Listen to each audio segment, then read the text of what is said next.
Well, hello. Welcome to How to Garden. Hello, Pacific Permaculture. It's very good to see you. I'm going to give it a few minutes to see who all comes in here. How you doing, Pacific Permaculture?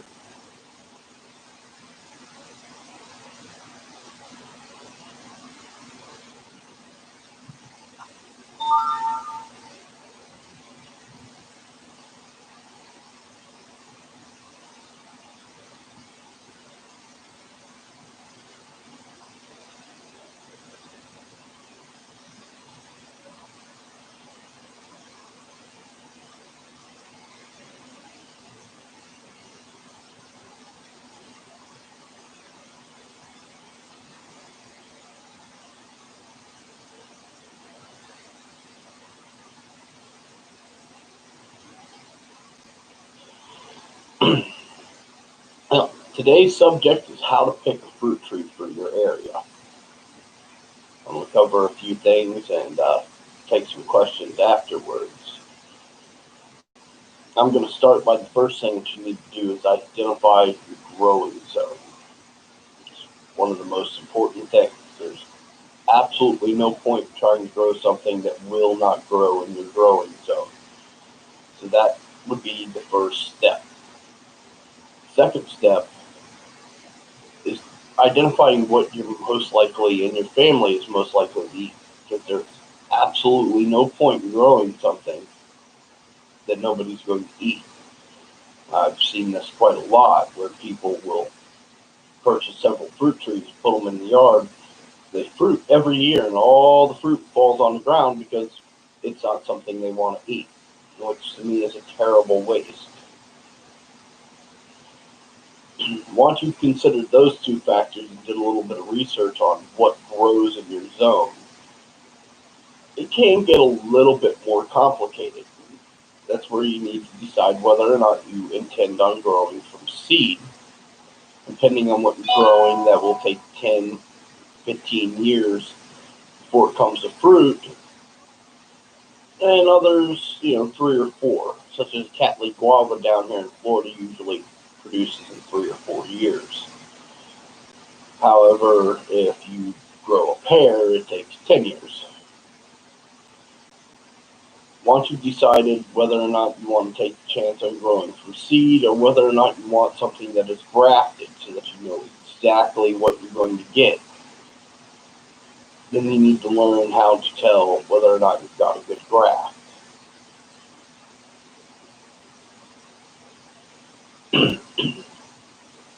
Good way to tell whether or not you got a good graft is literally visually inspect it. If it's lumpy, there's dead spots around it, or something about it just looks off, you might want to choose a different tree. I had a gentleman a few years ago when I was doing one of our local plant sales for our fruit tree club here locally. He didn't know how to choose them, and he literally just grabbed what was there, threw them in the cart, and took them home. About 3 months later, I ran into him at the grocery store, and he's like, I don't understand what's going on with my fruit tree. Can you come over and take a look at it? And I said, sure, no problem. Went over and looked at it, and the grafts themselves had actually died, and it was growing from the rootstock. The reason the graft died was because somewhere along the lines between when he purchased it and when he put it in the ground, a small cut right on the graft occurred, most likely due to a weed eater. It got infected with an orange fungus and it killed the graft. It's definitely something you need to look out for when you're trimming around your trees. But I was looking at several of the others, and he had actually picked quite a few of them that had pre-existing problems. I'm not entirely sure how they ended up into the inventory at the Fruit Tree Club, but not a single one of them that he had was a very good graft. And I've kind of thought about that over the years. Maybe we should kind of teach people how to look at them. One of the big problems you'll have, and you'll easily be able to see, is it'll have what's called clubfoot. You'll look at it, and it will have a club where it's actually joined with it. If it's like that, there's a good chance it's going to have some problems. Well, hello, Nettie dear. Nice to have you in. Other issues that you might encounter when trying to figure out what trees you want to have is, say, you want a peach tree and you're trying to choose what type of peach tree. There's literally hundreds of grafted peach trees, many of which do very well in most of the country. But if I was to take something like a Florida Prince and bring it up to Maine and plant it, there's a good chance I wouldn't get any fruit out of it because every year it warms up and then you get another frost. Well, as soon as it starts to warm up, that Florida Prince would start flowering or even producing, and then a freeze would come along and it'd kill it because it's a very, very early variety. On the other hand, you might want to consider chill hours. Many stone fruits, trees like apples, pears, they have a chill requirement. Now, that's not a hard, fast thing. I do know people that grow things that have 1,000 chill hours in North Florida, and they're not getting those chill hours, but there's tricks, such as stripping the leaves off of their apples to force it to go into dormancy. It's something I use down here in Florida quite often. There are many different things that I grow that have chill hours that are above what I get here, and I force them into being dormant by taking their leaves off in September or October, and they won't put leaves back on until early spring. Other things you want to consider is whether or not you want to structure in a particular way. Are you looking for a lot of fruit trees in a small area? Because if you're looking for a lot of fruit trees in a small area, you need to consider using dwarfs or semi-dwarfs. If you're just looking for 2 or 3 in a standard backyard, a standard size will work very well for you. Considering the size of the tree is extremely important. Most people don't actually consider the size of the tree, and a lot of people don't even know that you have different options. You get into a lot of these options when you get into grafting because they put the graft on a rootstock that can force it to be a semi-dwarf or dwarf. You can also choose ones that are better suited for your soil conditions. Such here in Florida, you need to get something that is nematode resistant. If it's not on a nematode resistant stock, it's pretty much doomed. I have several friends up north that, even though they're not in the grow zone, they like mangoes. They grow 2 or 3 mango trees and they have them in very large pots. They don't have land. They live in a condo. Fortunately for them, there are several varieties of mangoes that are, if put on the right stock, are considered condo mangoes. They only grow 6 to 8 feet tall. They're easily brought in and out with a dolly, so they put them out on their porch early spring. They get a nice harvest out of them, and they bring them back in the fall and keep them near the door with a little bit of added light. Something definitely to consider is if you happen to not have the space of growing dwarfs. Dwarfs work very well in the landscape. I'm only on a quarter of an acre. I've got 42 fruit trees stashed around this property. The vast majority of them are dwarfs or semi-dwarfs. That allows me to have a much larger variety of fruiting trees in a smaller area. Several people think I've completely lost my mind when they come out and they see all these fruit trees, many of them which they assume are babies because they're only 6 or 7 feet tall, when in fact it's a dwarf fruit tree and it's not really going to get much larger, maybe another 3 or 4 feet. might be able to push it to 12 if I decide to neglect it and just simply not trim it the way I'm supposed to. I only have one full-size fruit tree in my entire yard, and it happens to be a red mulberry, and I planted it because it's going to actually provide shade in the yard to help protect everything else, because with all the dwarfs and semi-dwarfs, I have a definite lack of shade. The red mulberry is a full-size standard, and it was cloned by my father from a wild red mulberry that grows near his house. It's probably going to get 80 feet tall by about 40 to 50 feet wide if I don't keep it trimmed. That's something I have to consider, how large it's going to be, and I have to plant appropriately. That comes to another point, planting appropriately, the right plant in the right place. Say a little bit on the wet side, planting an apple in that spot, and you're going to doom that apple. But there's a pretty good chance you can get away with planting a mulberry. Mulberries can take the water. If you're far enough south, that's where you want to plant your bananas. Bananas need the water. They absolutely love that water. If you can't plant them in a place that holds water, then you need to give them 2 or 3 gallons of water every day. So planting them in the appropriate spot is quite important. Considering the size of the tree for what purposes you want, very important. Next thing you want to consider is design. Now, most people, when they think fruit trees, the very first thing they think of is an orchard. Orchards are great if you happen to be in a production model, such as an orchard or a farm.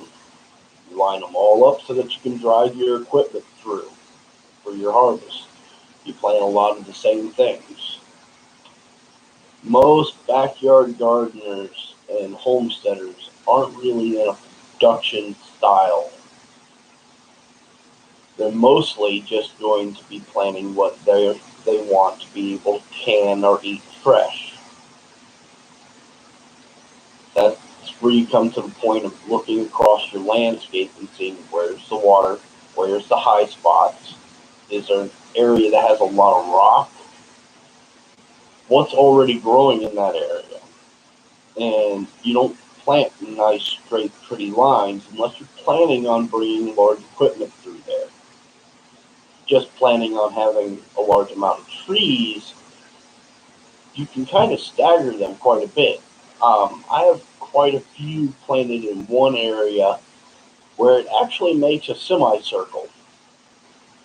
The other side of the semicircle happens to be a work area for me so that I can do various different crafts. However, I have that all set up so that when those trees are large enough, it's going to shade that area for me. So thinking about design comes in handy. I know in a few more years I'll be able to go into that area.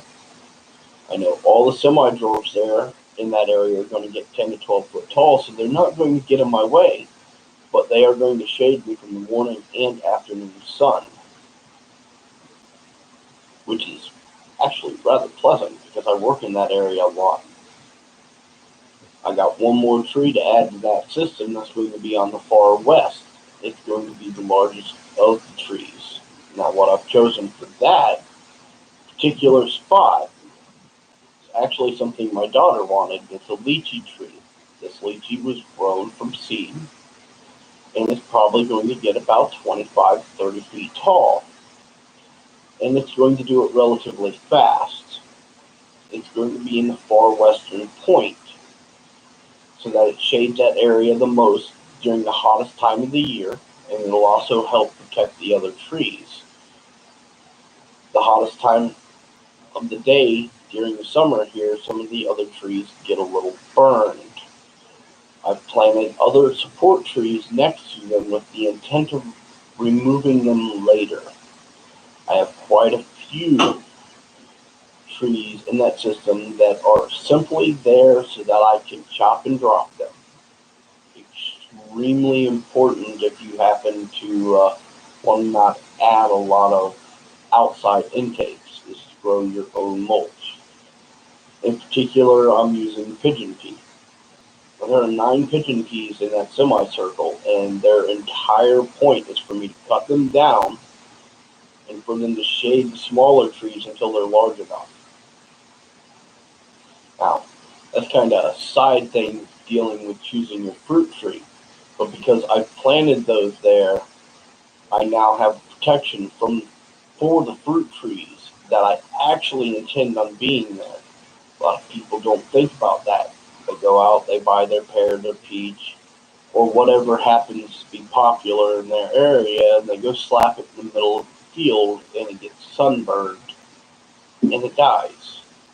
Or if you're up north, it gets frozen and windburned, and it dies. I'm using these pigeon peas. Basically, I chop them in the fall or in the early spring because they do produce a crop themselves.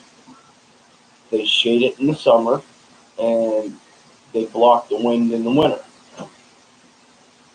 Helps the trees a lot. Plus, it happens to be a nitrogen fixer. Other things you might want to consider when you're choosing a fruit tree is whether or not to order it online or whether or not to get it from a local area. I'll tell you now that Home Depot, Lowe's, Walmart, and other big box stores are not your friend. They will sell you something that has absolutely no purpose in your area. I go down to the local Walmart over here all the time, and I see them selling apples that simply won't grow here. It's too warm. We don't have the chill hours. That's where it comes down to knowing what you're looking for. I myself might have a small problem with doing a little bit of too much research on things when I decide I want something before I finally decide on exactly which one I want. Don't get me wrong, I have some plants out there that are purely experimental to see whether or not they'll grow here. That in theory they will, but nobody grows them here. Some of them did pretty good, and some not so much. When you're looking for them, one of the best resources you can have is to find a local small nursery that specializes in exactly what you're looking for. In my area, there's 3 or 4 of them that happen to be within an hour's drive. I go periodically, and I know for a fact that everything that is in that nursery is proven to work here. I don't have to worry about it. But if I run across something that I don't know, there's a knowledgeable staff there that I can talk to. Quite a few very, very knowledgeable people that happen to work at this one that's about maybe 25 minutes from here. You pay a little more, but it's better to pay a little more and get something that's actually going to work than go to a big box store and get something that's not meant for your area. There's a couple other ways for finding and choosing a fruit tree. Many, many counties all over this country have a rare fruit tree club of some form. Usually it's about $15 to $20, maybe $25 for you to join that club for the year, and they do little meetings, usually once a month, where they have special guests come in and talk to you. Those fruit tree clubs are full of people that garden. You go in, you become a member, and you get to know the people in there, and you'll be surprised how nice and willing most of those people are to come in and share or sell it to you for cheap. Many of them propagate their own trees and just give them away. Now, I'm a little guilty of that myself.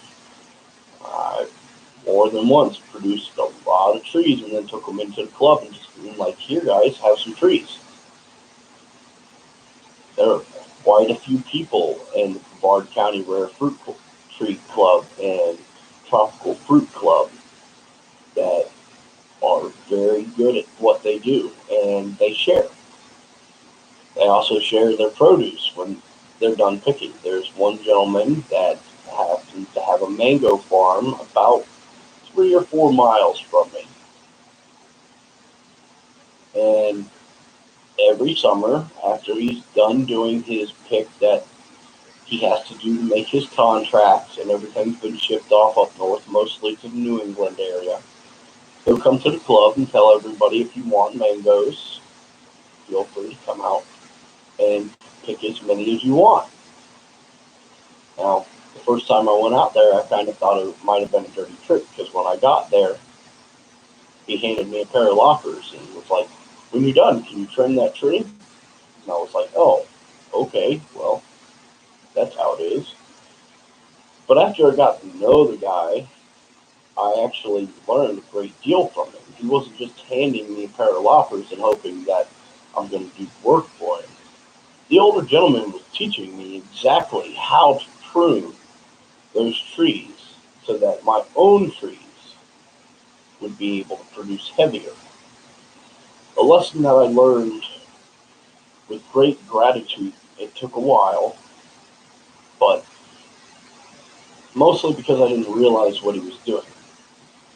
I can pull up there this time of year every summer and fill up a bed of a pickup truck for free if I want to.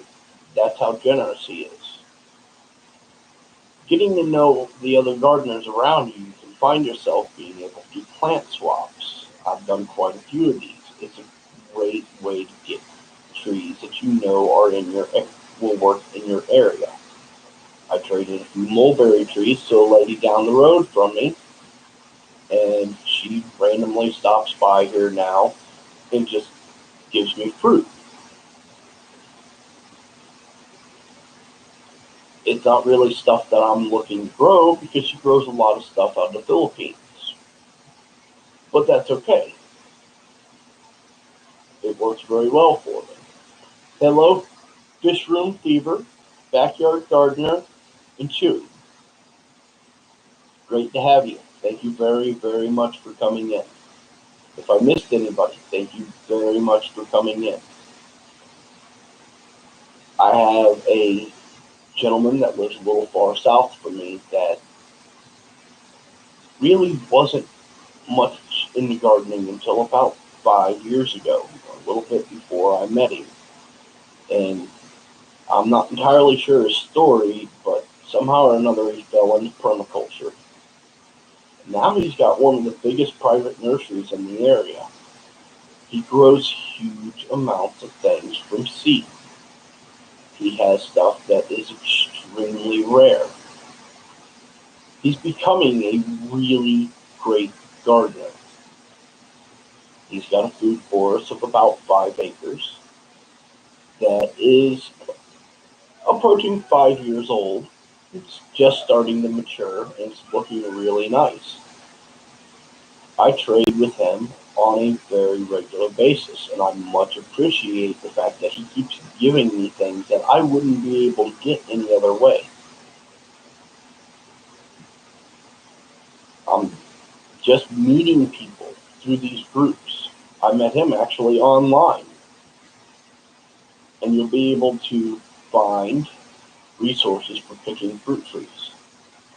Thanks to his generosity, I have a tree that I'll be planting later today called rose apple. I've been trying to get my hands on a rose apple for like 9 years. Every time I find one and somebody's growing it, I'll ask for a cutting. And most of the time, most gardeners are more than happy to share cuttings. But for some reason with that particular plant, I haven't really been able to get people to let me have any cuttings or trade for it. somewhere along the lines, he got a hold of some seeds and started a whole bunch of them from seed.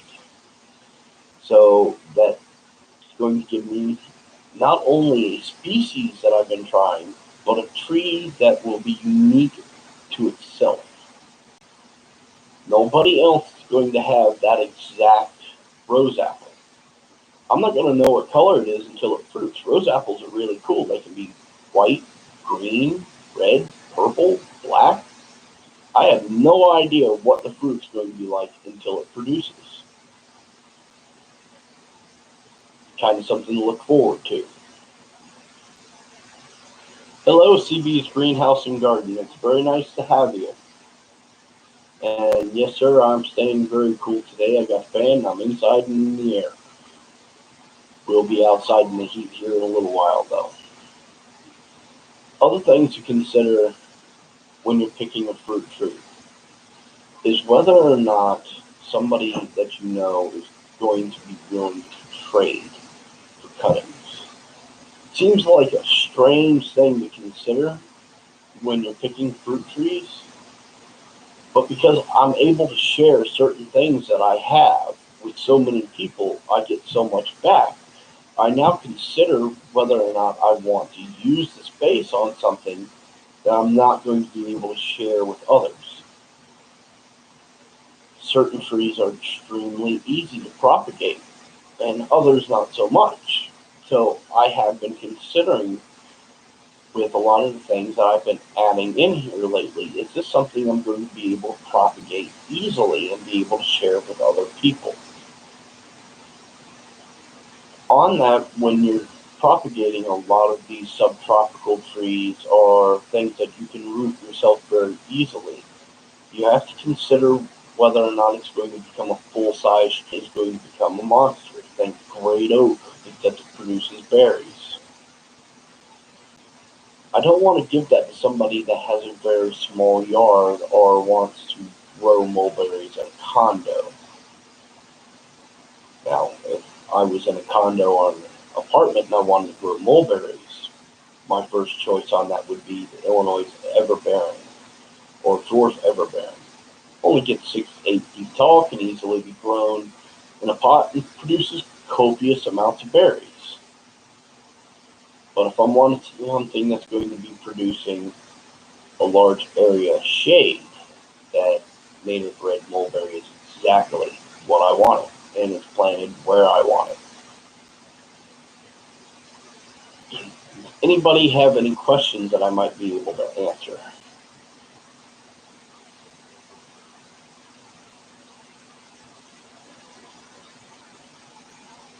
Any information about a particular fruit tree that you have been looking into for your area? And please let me know what zone you're in.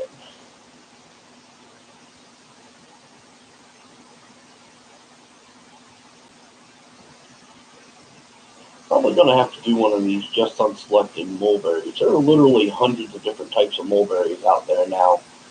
I actually very recently acquired 4 new types of mulberries. Um, one of them is called Chiang Mai 60. It's out of Taiwan, and I'm looking forward to that one. I have absolutely no idea whether or not that one wants to be a bush or whether or not it's going to want to be a tree or what its fruiting habits are like. There's literally no information about them online, and it's so new to the country you can't find anything written down. I've also acquired Bryce Garland's World's Best. He gives it a very, very good review, and he's been selling them to various people. It's taken me a few years to get my hands on this particular variety. Have someone else thank for looking out for me and making sure I got that variety of mulberry. I'm not entirely sure how I'm going to pay him back on that one yet, but he's going to have something rather nice coming his way as soon as I find something appropriate. Now, I'm looking very, very closely at growth habits of that one. It's supposed to be an everbearing bush that produces very large berries that are very tasty. So far, the 3 berries that came off of it I'm not impressed with, but we'll see how it is when it gets larger.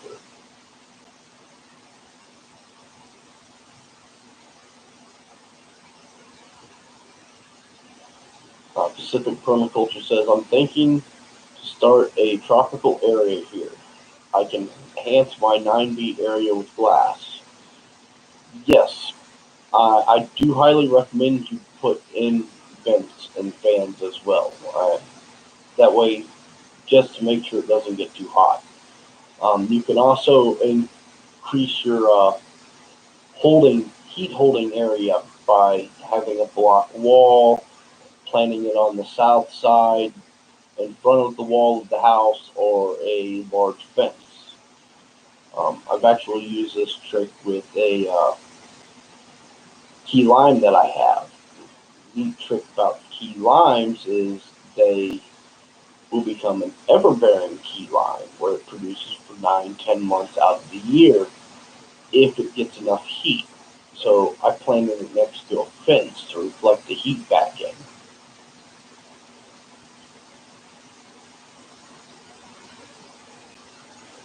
Pacific Permaculture, getting into the varieties, it can get fun. Uh, there are literally hundreds of varieties, just about anything that you can think of out there, and you can get addicted to a particular thing. I might have a small addiction to mulberries, one which I'm trying to control because I have access to over 200 types of mulberries, but I only have 9 types. So, restrictions on how much room I have. Now, my buddy with 5 acres, he's probably got a good 40 types. I found one, I was tipped off by a friend that there was a mulberry growing in the woods out in the Croom area in West Florida, and he told me approximately where it was. I was just out there a few weeks ago, and I followed his directions, and I found this mulberry tree. It is an extremely old mulberry tree. It's obviously a crossbreed between a Russian white and our native red, but it's 80 years old or more.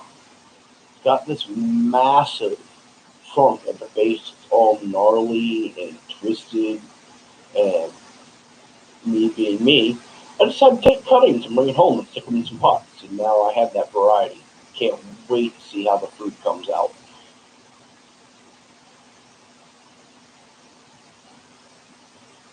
Pacific Permaculture asks, can I get a water-filled barricade and paint it black to keep the cold away? Yes, you can. It does help a great deal. I have a friend, Juan, that uses a very similar technique. He didn't bother painting them, but it works very well. You should also consider smudge pots. Um, for those that don't know what a smudge pot is, basically a heavy metal object like a half of a barrel or a very large kettle or something along those lines that you burn in. Now, when you burn in that area, it keeps the frost away.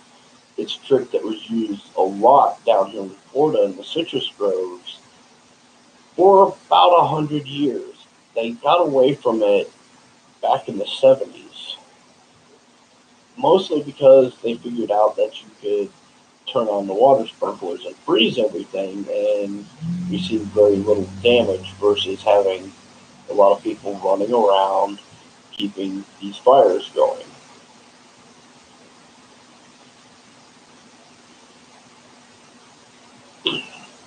I use a smudge pot in my garden, not often, but about 3 years ago we got a hard freeze.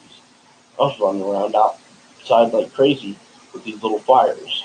I didn't actually have a good place to place actual barrels or anything, but I was able to keep most of the frost off of those by covering them and keeping those fires burning in the area to drive the frost out of that particular area. I've since made additional changes, such as having a few water barrels that I can put in various different places. And I also use Christmas lights, not the LEDs, but the little mini lights and the D3s. Wrap those around, but you got to keep it dark where the light isn't directly touching the stem. And that added little bit of heat will keep the frost off the tree.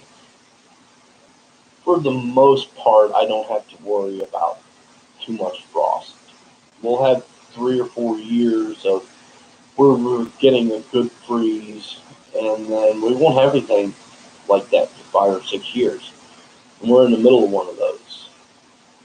When one does finally make it here, I'm predicting that my mango is really not going to like it, since the mango that I chose is a full tropical mango.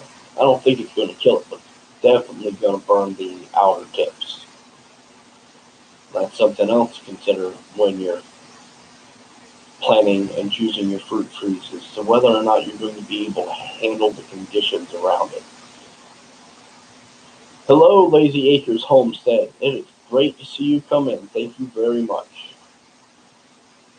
Now, one of the big things to consider is whether or not that particular fruit tree is something that you're going to be able to protect. If you live in a frost-prone area, putting a full tropical tree in there, when it's small, you might be able to cover it, but if it becomes a full-size tree and 10, 15 years goes down the line, you can get a hard freeze, you might lose that tree because it's just too large for you to protect it. This does happen. I've seen it a lot in commercial industries here in Florida where they choose the wrong type of citrus and they plant it up in North Florida, and then a freeze comes along and wipes them out. It used to be pretty much common knowledge here that if you were growing citrus in North Florida, you wanted a Satsuma because it could handle the cold, especially if you took the time to set it up right earlier in the season, where you went out and you wrapped a blanket or some type of covering they usually use burlap and wrapped it around the base, and then heaped sand up around the base of that tree in case it got too cold and killed all the branches. They got it up above the grass to make sure that if it did get a hard freeze and killed off the upper part, the grass was good and it'd come right back. That seems to be something that has been lost in the citrus industry here. They quit doing that in the early 1970s. I picked it up from an old timer out in Arcousie, who every year would have me and a couple of my friends run around and do exactly that to a citrus grove. Unfortunately, his groves are long gone. It's now a housing development. After he passed away, his family sold the land. To me, it's a complete travesty, but, it wasn't my land. Other things you're going to want to consider is whether or not the tree that you are choosing, when it comes down to zones, is suited due to heat requirements. A lot of people, they know about the chill hour, but they don't know about heat requirements for certain trees. There are trees that have the equivalent of heat hours. For instance, I have 2 citrus outside that have heat requirements. One is my Ponderosa Lemon. Highly recommend this variety of lemon. It grows lemons the size of softballs and larger. I've seen them the size of basketballs. Trees don't like growing them that big and tend to break the branch, but I have seen them. On average, mine produces one a little bit larger than a softball.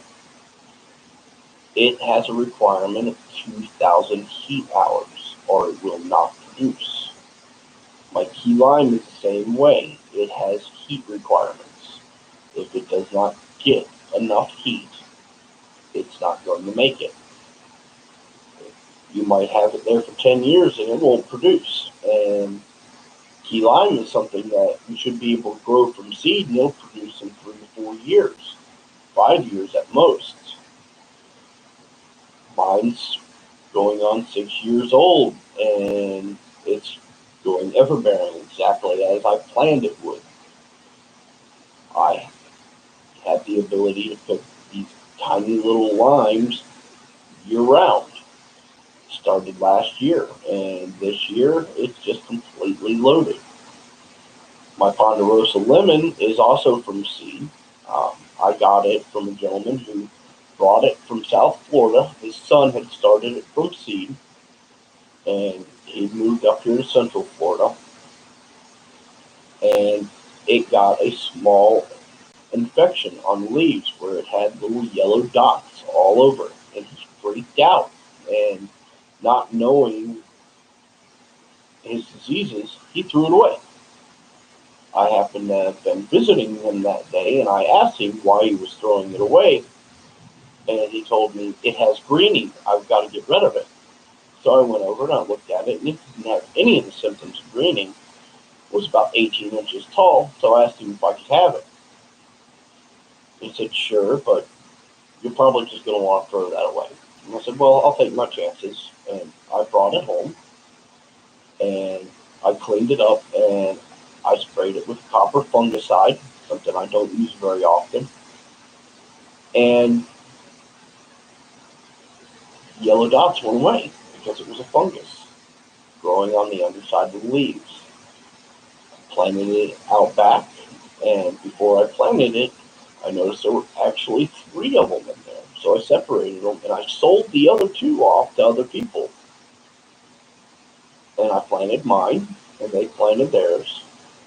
And all 3 of us started getting fruit off of it at exactly the same time.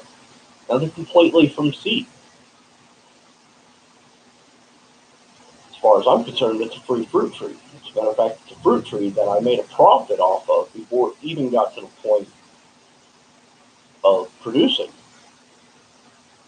Love that tree. I'm probably going to have 50 or 60 lemons off of it that are larger than a softball. Come right around Christmas time, and they'll hold on the tree. You don't pick them all at once. So from Christmas until about mid-May, I'll be able to go outside and pick one of those anytime I want. Hello, figs and more figs. Nice to have you come in. Thank you very much.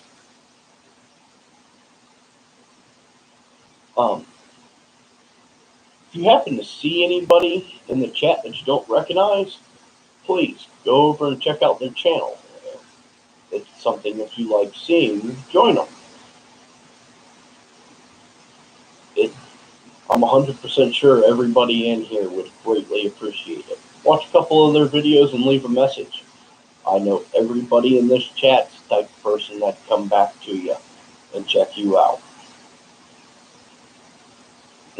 Anybody got any other questions? Anything about a subtropical fruit tree that you might want to know, or apples, pears, things like that, peaches, mulberries? Speaking of mulberries, later this fall, I'm going to be giving out some mulberries after I take my cuttings. I'll probably wait until they go dormant so that I can send them to people to get them started. So look for that. I'm going to have maybe 5 or 6 different types that I'm going to give away this fall.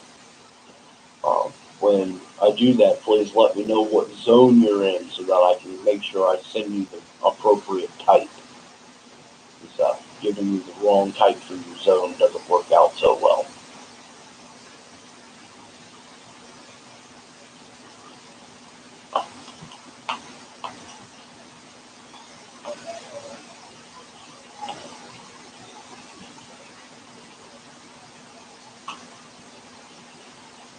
Other things to consider while you're choosing your fruit tree is what your soil type is.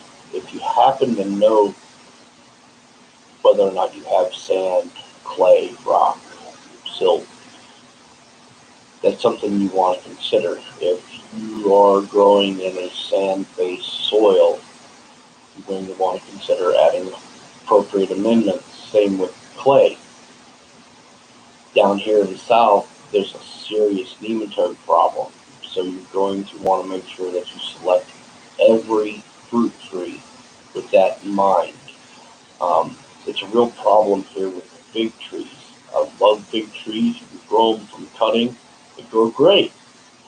Put them in the ground here, and they stunt out, and they stay a dwarf or a semi-dwarf, unless you happen to have a lot of water or organic matter in that area that drives them out of that area. I have 3 big trees in my yard. None of them are above 3 foot tall. They're not going to get any larger, mostly because of the nematode population. I get a few figs off of them every year. The main point of me having them there is I take cuttings off of them every year. Those cuttings I ship out to various different friends that I meet along the way. Probably should do some cuttings and get them in some pots, because I can grow them much larger if I grow them in pots and get a much heavier crop, but I'm kind of lacking on room right now in large pots. Pacific Permaculture, you have a great day. I'll catch up with you later.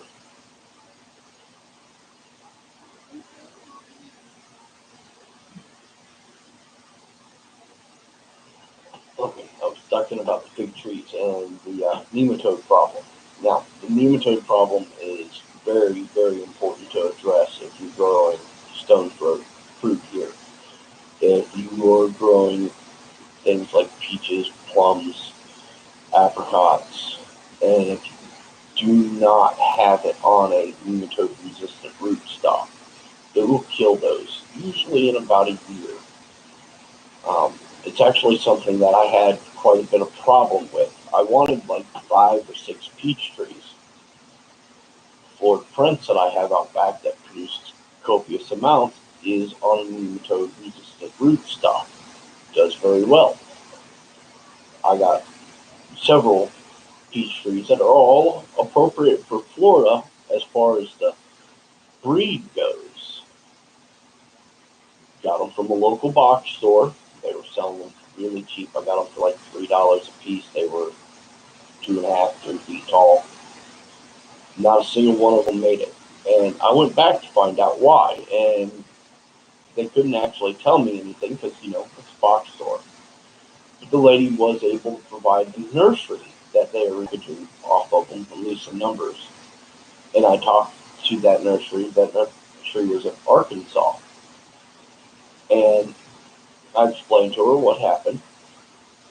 And she told me that they had a program where they guaranteed it to live for at least a year, which is great. She's willing to send them back out to me. And I said, well, I don't really want them if I'm going to plant them, and I'm going to have the same problem.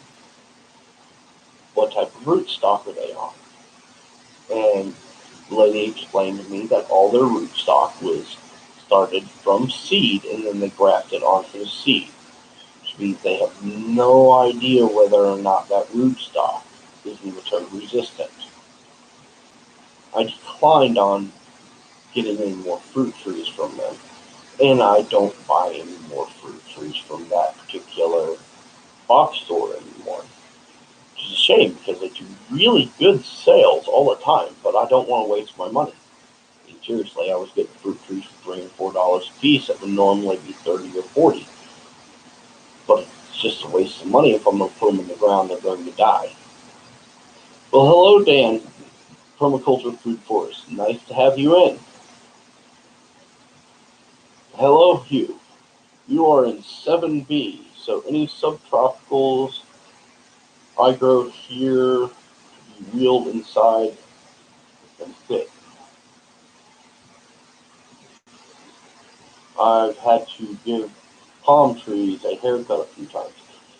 Yes, in 7B, any true tropicals or subtropicals, you're going to have to be able to bring in. And that's definitely something you're going to want to think about. One of the best ways to do that is to make sure that you get a dwarf or a semi-dwarf. Most people in your zone seem to like to grow bananas, and there happens to be a very good variety of banana that fits that criteria for you, and it's called a dwarf Cavendish. They tend not to get any higher than 6 feet. Most of them no more than 4 feet before they produce, and you'll be able to bring it in no problem at all. Um, if you happen to want to grow mangoes, very good mango that's a full dwarf that you'd be able to bring in for that is called cogshell. It's very tasty mango, and they tend not to get any bigger than 6 feet. You can get them up to 12 feet, but they're easily manageable at 6-7 foot range. So you can keep them in a 25 to 35 gallon pot and be able to wheel them in and out, no problem at all. Um, Mulberries for your area, there are quite a few, so you really don't have to worry about that. You can get anything that's in the native red mulberry family or has been crossbred with that, and it should do just fine. See, cat-lake guavas can be kept relatively small if you wanted to have a guava that you bring in. Generally speaking, you can keep them 6 to 8 feet tall. They do grow upward to 15 to 20 feet if you just left them alone down here in 9B10A. But generally speaking, you can maintain them and have them fruit in the 6 to 8 foot range, and they tend to fruit very early. So that's actually one you can grow from seed, and they come relatively true from seed. If you're wanting to do citrus in 7B, it's not as much about choosing the variety as it is about choosing the rootstock. What you want there is called Flying Dragon Dwarf Rootstock. You can put just about any citrus on that rootstock, and it will force it into a full dwarf that you'll be able to bring it in and out as needed. Your word warning on that is to make sure that you're getting it from somewhere that has experience in your area, and you need to make sure that they're not having greening issues. Greening has gotten way out of hand. Florida is completely quarantined on citrus trees, and you're not able to order any from here at all. They're not allowed to leave the state because of the greening problem.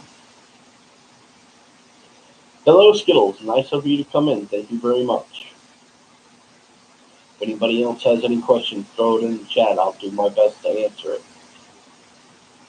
Let's see. Other things. Coconuts. There are several dwarf coconuts. There's a Thai dwarf coconut that produces at only 3 feet tall.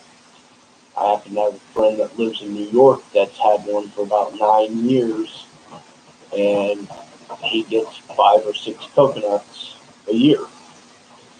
That guy used to drive me completely crazy with all the coconut tree questions. There also happens to be a dwarf coconut from Hawaii. You can order those from Hawaii, and they will ship them to you here in the United States, but it's going to have to go through a 2-week quarantine as it enters the United States. I had to do that for a client of mine a few years ago, and it took me a while to find somebody that was actually willing to send them, because apparently they have a beetle issue out there that keeps turning up on those particular coconut trees. I did find somebody, and the first time he sent them, they immediately got sent back to his nursery as soon as they came into California. On the second try, they made it through. I planted those down in South Florida for a gentleman. Let's see, that was about 7 years ago, and they started producing a year ago. Now, the thing with those is they are extremely slow growing. Interesting thing about them is they're not really a full dwarf. They just grow so slow and produce when they're small that they're considered dwarfs. They will get 15, 20 feet tall in 70 or 80 years. So you can't really think of any other good dwarfs right at the moment. Oh, I know a very good dwarf mango. It's semi-dwarf, but it can be maintained in the 10 to 12 foot range if you happen to have the room for that. Called Namdok Moi or Namdok Mai. It's from India. It's a yellow in color. They're very small, and you actually peel them like bananas and eat them very similar, except for eating it around the seed. In my opinion, it is one of the finest mangoes that you can get, but the fruit is very small in comparison to what most people are used to getting, especially off of the keats that most people get from the grocery store. Now, flavor-wise, it is far above anything that you're going to get from the grocery store. Absolutely lovely. It's actually the variety I decided to have in my yard. It's semi-dwarf, so it fit my requirements, not taking up too much space. And it happens to be a variety that is near fiberless, usually completely fiberless, and it's almost like candy.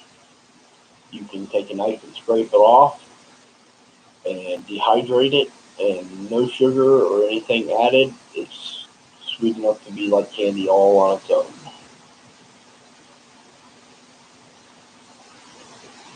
Anybody got any other questions that I might be able to answer? Maybe something you're looking for specifically for your zone? Skittles, yes, I do have pineapples. I have a variety that is found mostly in the Caribbean. It's a small golden variety. They produce pineapples in the 2 to 3 pound range. I've produced every one of them from tops, from ones that I've gotten from the store. I look at it this way: I'm going to pay $3 or $4 and get to eat the pineapple and produce a new plant. Versus here locally, you go buy a pineapple plant, you're looking at $15 to $30 per plant. So I'd rather go ahead and just buy the one from the grocery store and produce me another plant. I've got 9 of them. A couple of them I've produced. They don't produce every year. Right now, I have one that has a very, very small pineapple on it. With any luck at all, something will come along and eat it before it's ready. A bit of a raccoon probably got the last one. Your mom grows them in Jacksonville? Yep. They'll grow very well in Jacksonville. You can grow them all the way up into Georgia and Alabama as long as you give them a little bit of protection in the winter. Keep them away from a hard freeze. They'll generally do okay with a light frost, but they don't like the hard freeze.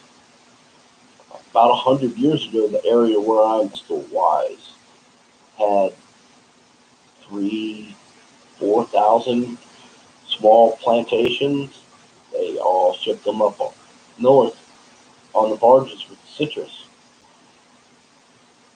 It does very well here in the sand, and there's really no precautions I need to do to deal with nematodes or anything. I start them in water, and then I move it over to soil, and once they get going real good, I go ahead and I plant them out. If it's during the rainy season and I get one, I'll literally just take the top out and set it on the ground, and chances are it'll root. Don't want to do that during the dry season. But here in Florida, this time of year, between 3:30 and 5:30, it rains almost every day. So you can literally walk them outside, set them on the ground, they'll root themselves. Now, they tend to produce every other year, and they usually take about 5 years to produce the first time. However, there are ways to trick it. If you give them a lot of potassium or a lot of phosphorus, it will actually trick them into blooming earlier. I tricked one when it was very small into growing one by literally taking a whole lot of phosphorus from a local mine and sprinkling it around it, and it produced the world's smallest pineapple I've ever seen. It was about 2 inches tall, and it came to full fruit and ripened for me. It was so cute. I had a great deal of fun eating that little thing. And yeah, Skittles is nothing better than when it's fresh picked. And that goes with a lot of the fruit trees. The stuff that we're getting at the store, it's terrible. When you get something that's actually grown, it's not covered in chemicals, and it's grown right, and it's picked fresh off the tree, it is just incredible. I waited for years and years to find a peach tree that would grow here in Florida. University of Florida developed several peach trees back in the late 70s that would grow here, but they didn't release them to the general public until the 90s. They didn't actually start making it out to most people in the general public until around 2006, where all of a sudden they were everywhere. Me being able to go pick the peaches in my backyard is something I look forward to every year. Now, mind you, Florida Prince doesn't really produce a very large peach. It's only about that big, but they are so much better than what I get from the store that it's absolutely amazing. And I pretty much avoid buying them from the store now. I get 500. A couple of years in a row, it's been about 350 peaches on that tree per year. The only problem with that is dealing with the squirrel that likes to come and steal and eat them. I'm not too happy with that squirrel right now. He got an awful lot of my peaches this year, and he's got several of my Asian pears this year. I'm going to have to do something about him. I was kind of hoping the local hawk that hangs out around here would take care of him, but so far he hasn't did so. I'm looking forward to one of my plum trees producing. It has signs that it's going to want to bloom next year, hoping it's going to. This one is completely experimental. It is a plum variety, ancient plum variety that was grown all over the Middle East. All the way back in antiquity, they have records of this particular type of plum tree being grown in the Middle East over 2,000 years ago. This particular variety happens to come from Algeria. I stumbled upon it at a yard sale, and the guy had got it at a local box store and went and did research and couldn't find any information about it, so he decided to add it to his yard sale. I snatched it up immediately. It's about 12 feet tall now. It's been in the ground for 4 years, and it doesn't seem to be having any problems. And it looks like it's going to want to try to set bloom next year. Judging by the way that it is growing, it probably won't open until it goes through its dormancy.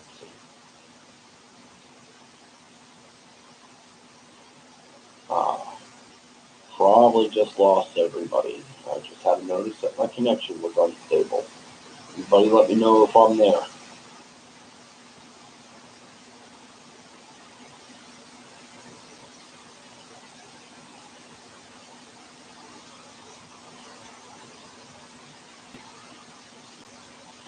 Skittles, you're in New York, if I remember correctly.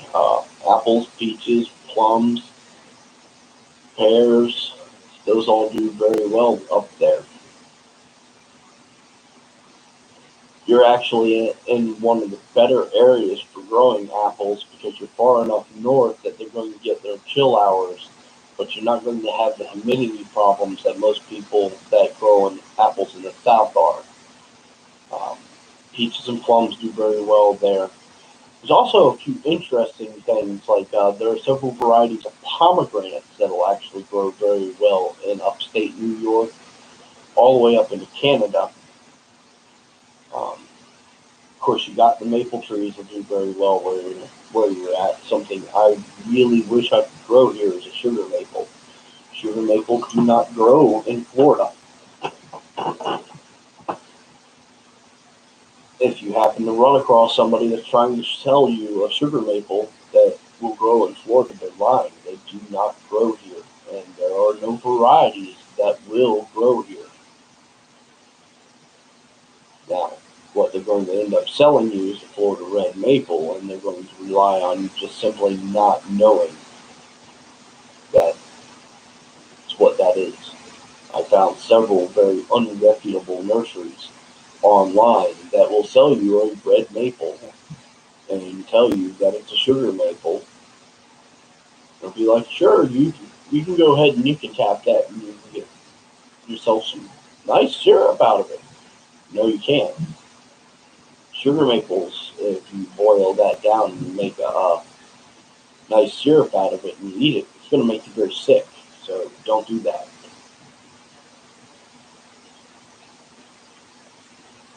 Skittles says they are number 2 in the U.S. for apples, only behind Washington. Yeah, Washington State grows some very, very good apples, and I've had quite a few apples out of the Catskills area of New York that I would say rival very, very closely, if not sometimes beat it. I'm not entirely sure what variety of that apple my friend Greg brought me, but he brought them down from the Catskills from a friend of his tree down to me, and they were incredible. Strangely enough, they were brown on the outside and kind of speckled. He said that it was a type of cider apple. I've never been able to find one quite like it. I've looked at the russets and never seen one quite like the ones that he brought down.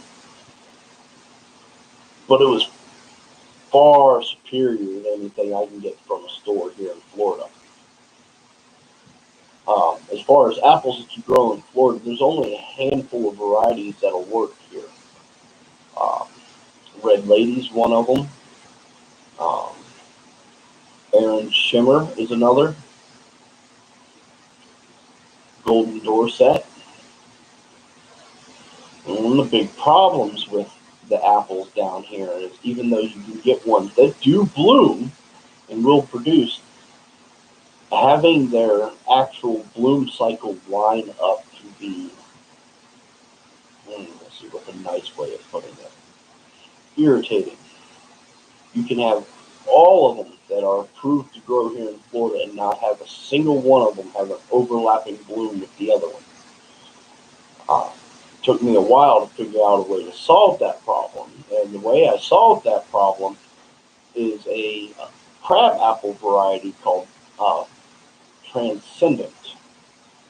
It's a very interesting variety that this far south, it will bloom for 8 or 9 months pretty much continuously and produce these little sour apples that skin you can pretty much see through.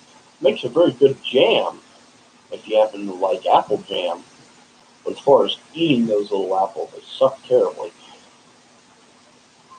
Now, now I have a completely different set of problems with the apples.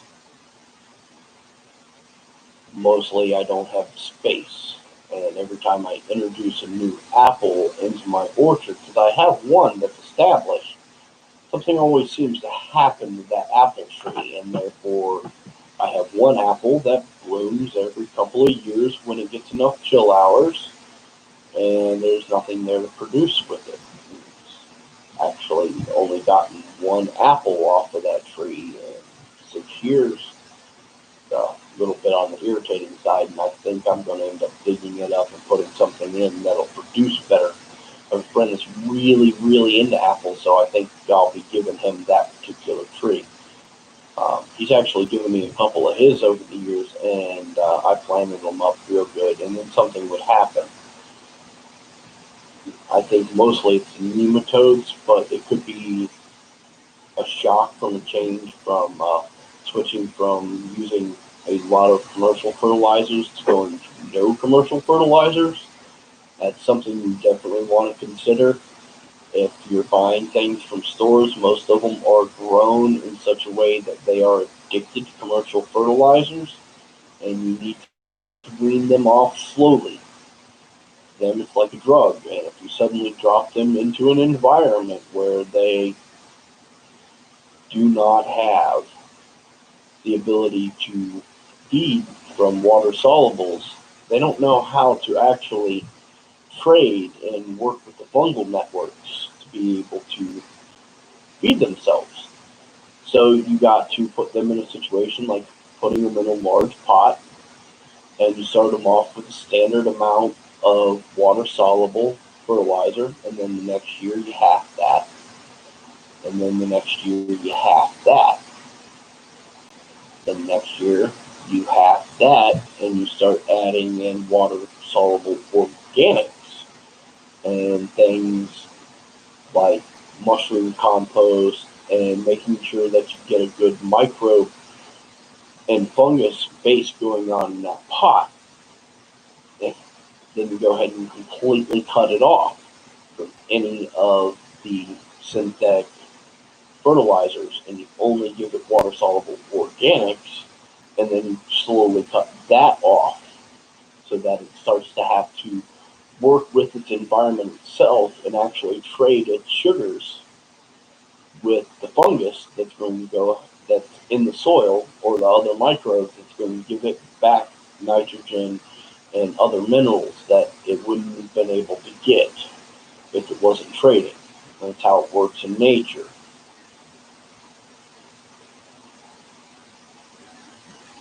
Skittles asks, have I ever tried growing a multi-fruit tree? I was wondering if they actually produce like they claim. Yes, Skittles, they do. And it depends on what varieties that you happen to have. I do have a multi-fruit tree, but it's all Asian pear. I've got 4 different varieties of Asian pear on one tree. I did that so that I guaranteed that I'd have cross-pollination. And it actually solved another problem that I had with my European pears, where at that point, I had 5 European pears. I got rid of 2 of them because once they produced, I realized I really didn't like those pears. But they never bloomed at the same time. After I got that 4-in-1 Asian pear and put it in the garden, it has a branch that blooms, and then my hard pear blooms. And then about the time my hard pear is about halfway through blooming, I have a different variety of Asian pear that's starting to bloom, and so on and so forth. And they're cross-pollinating for me and taking care of the pollination problem that I had. Works very well. And yes, it's done by grafting. It has 4 grafts on one. If somebody's selling you a seed that says that it's going to be producing multiple fruits, they're lying, and it's a scam. Plain and simple, it doesn't work that way. It's done by grafting. Now, say something that I did in my much younger years was I had a citrus tree at one of my local schools. Behind my house, I had a citrus grove that had about 200 different types of citrus growing in it. As part of the program with that school through the 4-H, I brought cuttings from that citrus from behind my house and grafted it onto the citrus tree at school. When I originally started doing that, it had 3 types of citrus on it. It had a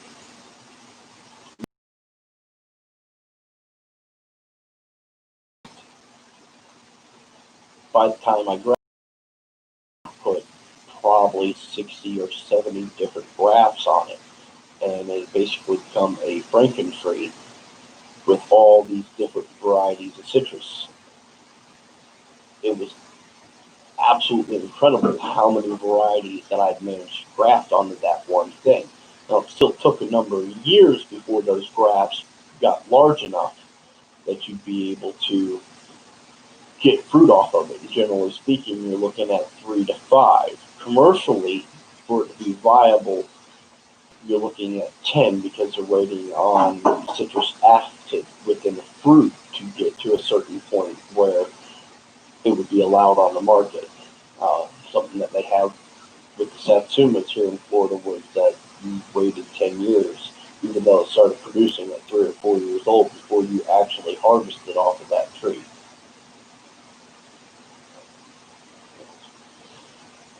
Skittle says, can't wait for apple season this year.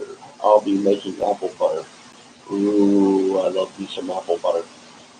Made me some nice pear butter a few years ago from the pears from my mother's pear tree. Very happy with those. Loaded up a crock pot and let it cook for about 3 days. It came out really, really good. Unfortunately, I don't get enough apples most of the time to be able to make apple butter, and I'm not going to the store and buying something that's just completely covered in pesticides. Apples are really bad with their pesticides, and you can wash it and do whatever you want, but it's actually inside the flesh. So I kind of limit myself on how many apples I eat per year, mostly due to that point. Grafting on fruit trees is a rather interesting thing that you can do. You can graft things together that you wouldn't normally think. Most things that are within the Rosaceae family can be grafted onto each other. That's apples and pears and there's a handful of others out there.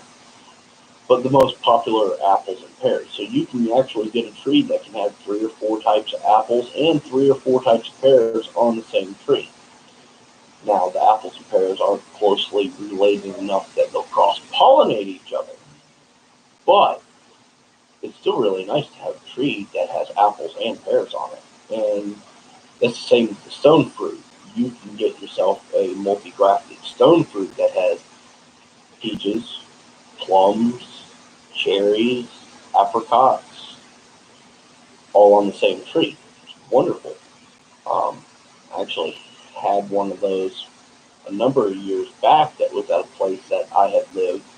It was previously planted by the person that lived there before me. It had Lazarus cherries on it, a peach.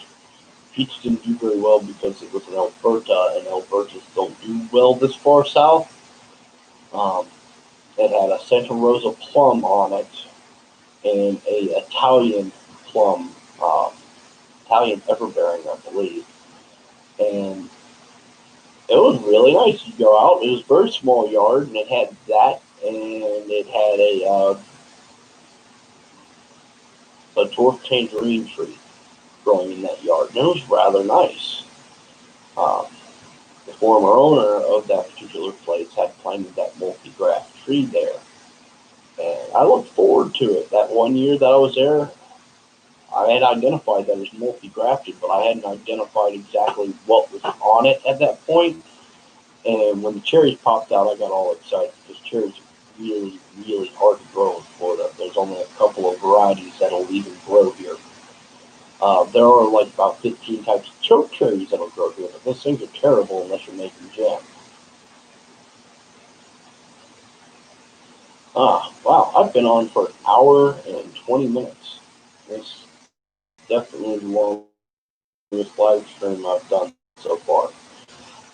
Anybody else have any other questions I can cover before I get off of here? And thank you very much for showing up.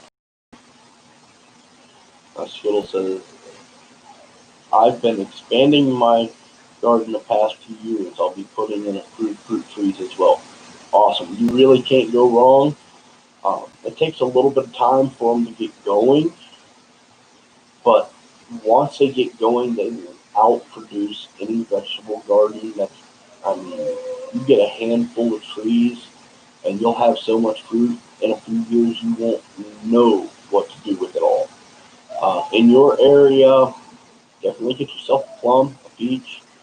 With apples, you need ones that are going to cross-pollinate, so either get them multi-grafted or get 2 or 3 of ones that are known to have overlapping blooms for your area. Uh, get yourself a pear. There are some pears that are self-fertile, but the vast majority of them aren't.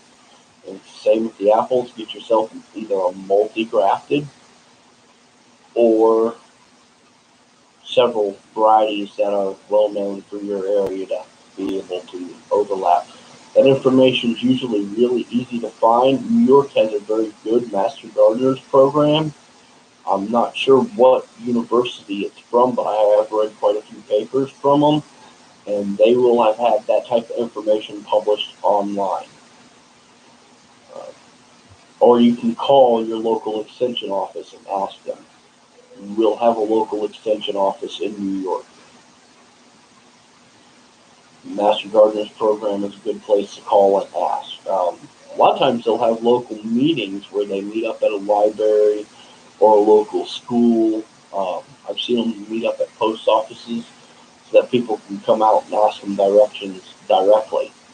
But generally speaking, it's just a phone call. Here in Florida, the best time to get a hold of them, ironically, is Tuesday.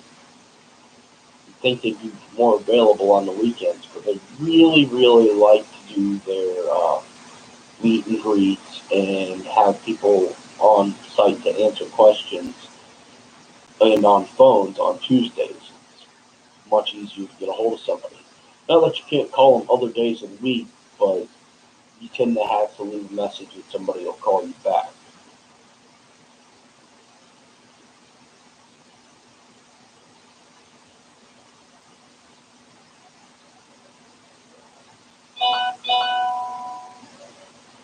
Right, a lot of farms are going with apple trees that maybe 6 feet, but they lose a lot of apples. I'm not entirely sure what you mean there. Oh, they're loaded, but they lose a lot of apples. Well, basically, what that comes down to is they need to go out and they need to remove some of the apples. General, unless they happen to be being lost by deer, in which case you need a very, very tall fence or a couple fences close together. If you put one fence behind another, about 5 or 6 feet apart, the deer don't like to jump over the first fence because the second fence is there and they don't want to get hurt. But generally speaking, if they're losing a lot of apples on a tree that doesn't have that type of problem, what the real problem is the tree is dropping them because it can't really hold that many. Easy way to handle that is you either let them fall on their own, and a lot of professional orchards will do that. But on a smaller scale, you just simply go out and you look over and you go, okay, well, maybe this apple has a small flaw on it, or it's cracked, or its shape is funny. So you go ahead and remove that while it's relatively young so the tree doesn't waste its time. By doing that, you'll have less that fall off.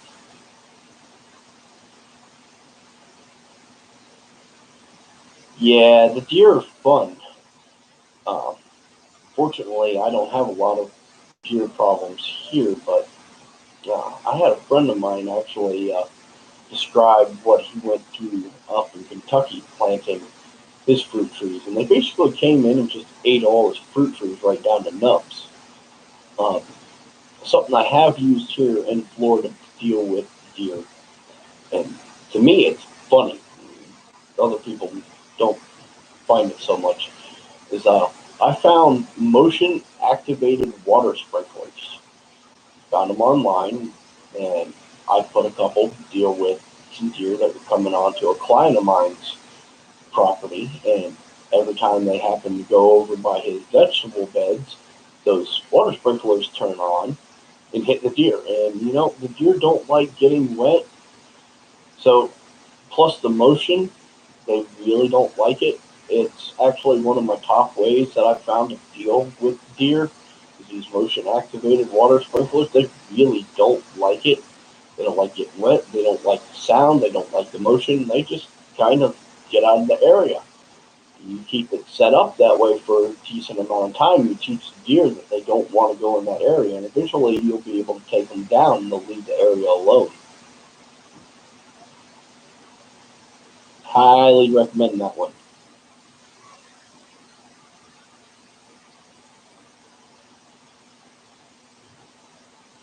Oh, you got some very friendly deer. Chances are somebody in your area is feeding them if they don't know to fear humans.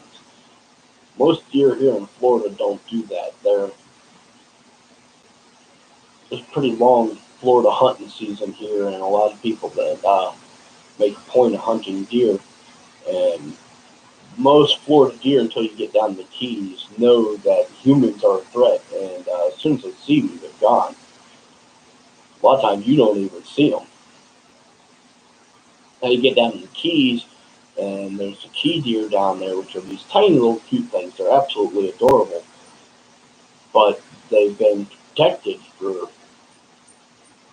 well, my entire life. You're not allowed to hunt them, and people feed them, and they're kind of like little dogs. They come running right up to you, wanting to see if you've got something to feed them. Well, in their minds, those people equate food.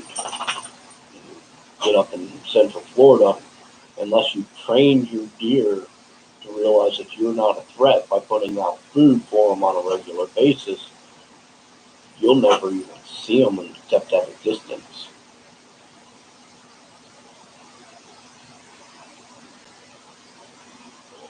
Yeah, Skittles, Florida deer are much smaller than the northern deer. Down here, if you go out and you're hunting deer, getting an 80-pound deer is a big deal. That's a big deer. If it's over 100 pounds, it's a very impressive deer. Now you get down in the Keys, though, and it's a subspecies of white-tailed deer called key deer, and they're less than 3 feet tall, and generally speaking, they weigh about 15 or 20 pounds. It's really cute.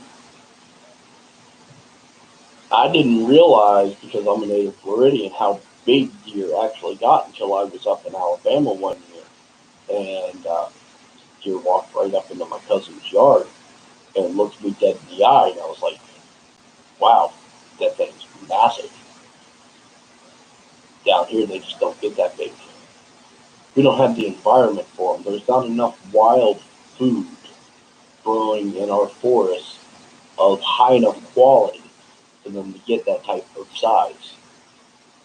I think the largest deer I've ever seen in Florida was in Green Swamp, and it was maybe 140 pounds. Now, it had 20 points or more, but it wasn't a very big deer at all.